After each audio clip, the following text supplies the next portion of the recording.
This week, the NFL flirted with a change that would have flipped the playoff structure on its head, a proposal that would have stripped division winners of their automatic top four seeding. The Detroit Lions were behind the push, and it's easy to see why. In 2023, they found themselves nearly missing out on hosting a home playoff game despite a record that outshined several division winners. The Lions proposed a straightforward approach: seed playoff teams strictly by record, not by division title. Simple, fair, and ultimately dead on arrival. That proposal didn't even make it to the NFL owners' table. It was buried before the league meetings convened on Wednesday, May 21st. And for the Falcons, that might be a quiet blessing. Why this matters for Atlanta. Let's go back and look at how this would have played out if the Lions had gotten their way. Over the last 5 seasons, the NFC South has mostly been ruled by one team, the Tampa Bay Buccaneers. And in that time, under the proposed system, Tampa's playoff position would have taken a hit, dropping from a 3 seed to a 6 seed, from a 4 seed to a 6 seed, and even missing the playoffs entirely in 2022. Only once in those 5 years would their seed have improved. Now, this isn't about Tampa. This is about Atlanta. Because let's face it, the NFC South has been a mess. Nobody's running away with it. We're talking about champions with 9 to 8 records. Sometimes 10 to 7, sometimes even 8 to 9. It's been the division of mediocrity, and in a world where division winners still get their home game, Atlanta has a real chance to take advantage of that. What it means going forward. If the Falcons grind out a 10-7 or even a 9-8 season and come out on top of the NFC South, the current system gives them something the new proposal wouldn't: a home playoff game. That matters. Because in Atlanta, momentum is everything right now. New staff, new direction, and a fan base that's itching for January football. Giving this team a home game, even if they're not world beaters, could mean the difference between a quiet exit and something special. So while the league debates the fairness of tradition versus performance, Atlanta should be quietly pleased the status quo held firm. And this is just the beginning.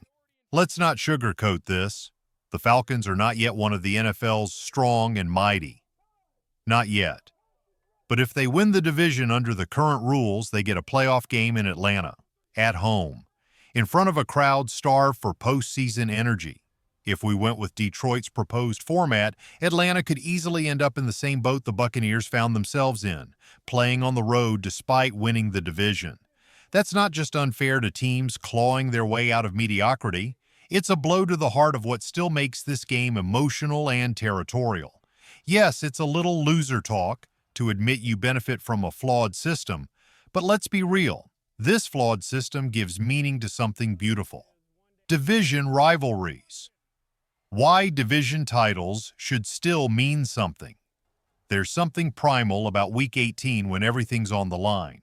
A late-season divisional showdown with a playoff berth and a home game at stake? That's football at its best. That's what keeps the blood pumping through this league. In other sports, like the NBA, division titles mean next to nothing. But in the NFL, they're sacred. And if you take away the automatic home playoff game, you risk watering down everything those rivalries have built. Think about the Saints. Think about the decades of loathing. Think about raising your kids to hate the fleur-de-lis as much as they love the red and black. You lose that playoff incentive, and 5 to 10 years from now, Falcons-Saints might not mean what it used to. That would be a damn shame. A new frontier. Falcons in the 2028 Olympics?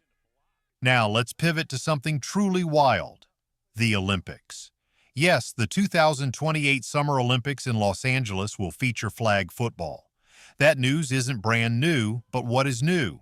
The NFL has officially approved its players to represent their country on the international stage.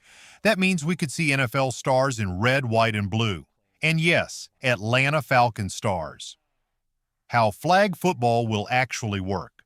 Let's clear up the fog around the rules. 5-on-5 format, 10-player roster, 70 by 25-yard field, 2 20-minute halves, 4 downs to reach midfield, then 4 more to score. No running plays allowed within 5 yards of the end zone. Overtime gives each team a possession. It's fast, compact, and dynamic, and it's built for athletes who can explode in space. The kind of players who don't just move the chains, they break the game open. Falcons who could star for Team USA. Let's dream a little. Bijan Robinson is the first name that jumps off the page. He's not just a running back. He's a fluid, explosive athlete who can catch, cut, and blow by defenders. In a flag format, he might be unstoppable. And he's not alone. Atlanta has a few young weapons who could fit that Olympic mold. In this version of football, versatility and speed are king, and the Falcons might be sitting on a goldmine of both. In 3 years, Bijan Robinson could very well be wearing red, white, and blue on the Olympic stage, and it wouldn't surprise a soul. His balance, vision, and soft hands make him a perfect fit for the non-contact, high-speed world of Olympic flag football. But he's not the only Falcon who deserves a look. Drake London, for instance, would seem like a natural choice. He's physical, reliable, and eats up contested catches. But here's the thing.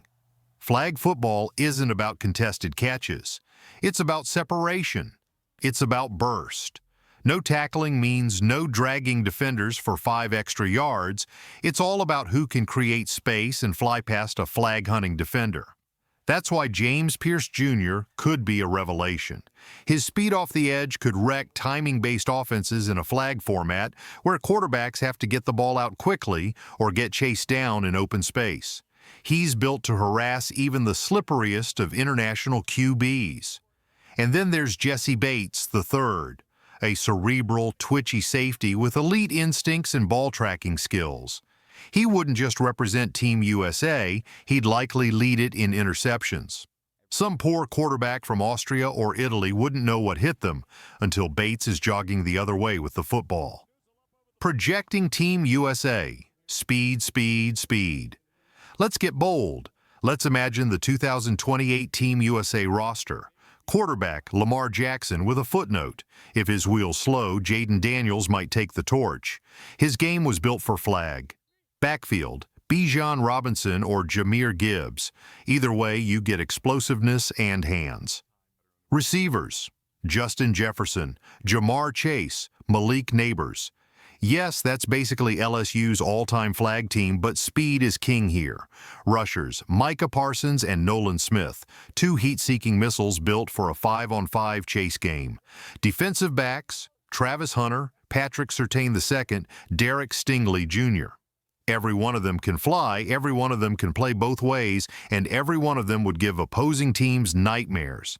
This team wouldn't just win, they'd dominate. Who's the Falcon you'd take to LA? If I had to pick one Falcon to bet on, it's Bijan. He's the safe play. Dynamic, flexible, polished. A walking mismatch in this format.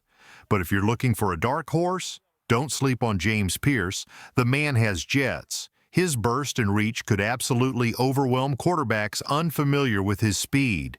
It's hard to imagine a European signal caller evading him in that much open grass. So who would you pick? Which Falcon do you see shining under the Olympic lights in Los Angeles? Full transparency.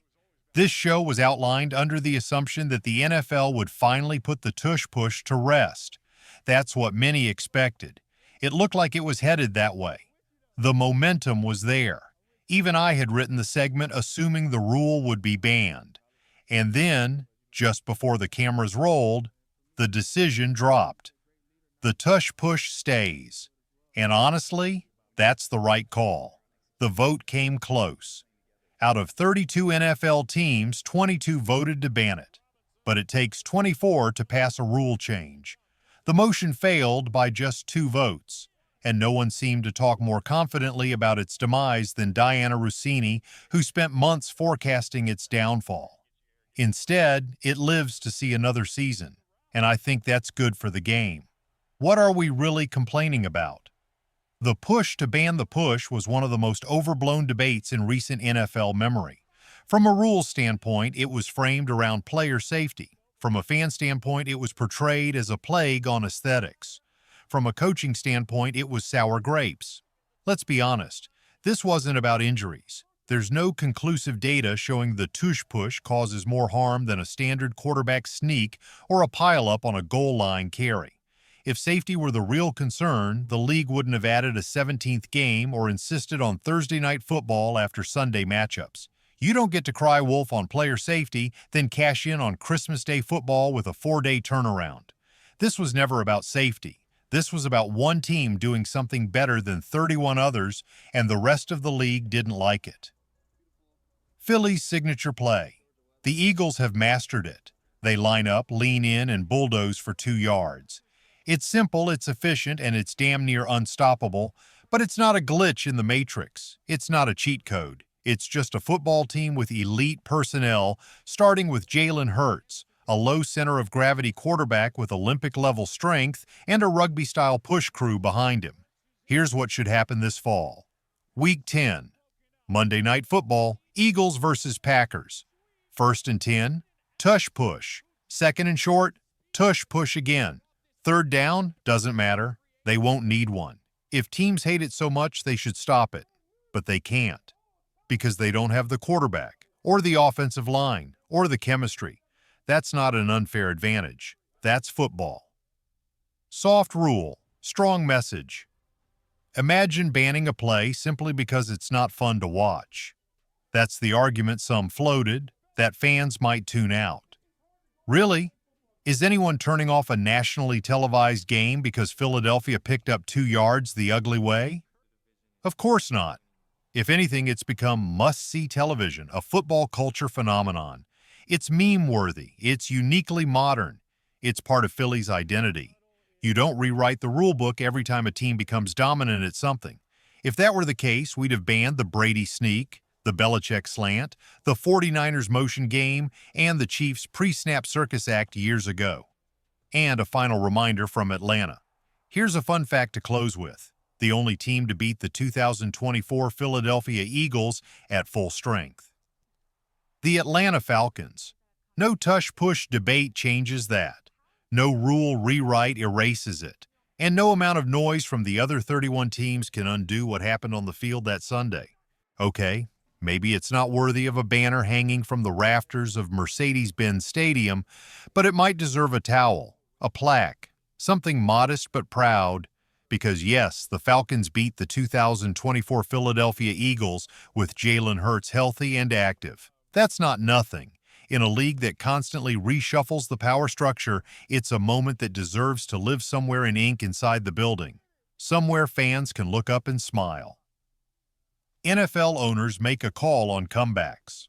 While the Falcons celebrate a quiet triumph, NFL owners were busy reshaping the game's comeback mechanics.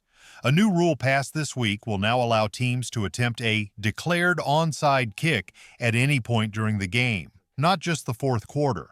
That's a substantial change. It means you're no longer held hostage by the clock if you're trailing and looking for a spark. 1st quarter? Go for it. 2nd quarter? Same. There's flexibility now, but the real change lies in the placement and alignment. Teams will now line up 9 yards away from the kickoff spot instead of the old 10-yard buffer created by kicking from the 35-yard line. The new kickoff will come from the 34, and if the understanding is correct, it places the coverage unit 1 yard in front of the ball instead of behind it. That subtle tweak could revive the dying art of the onside kick. And that's a win for football.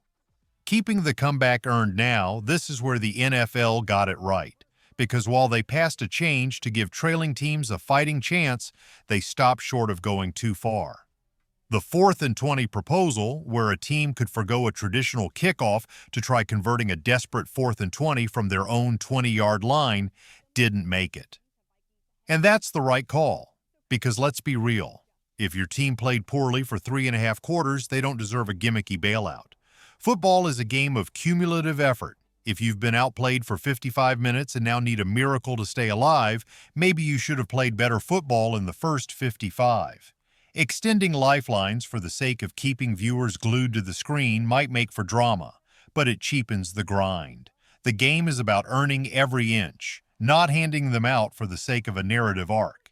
It's the equivalent of heaving a crumpled paper ball toward the trash can, missing it wildly, and someone saying, "No worries, 3 more seconds on the clock." Great for backyard fun, not for prime-time television.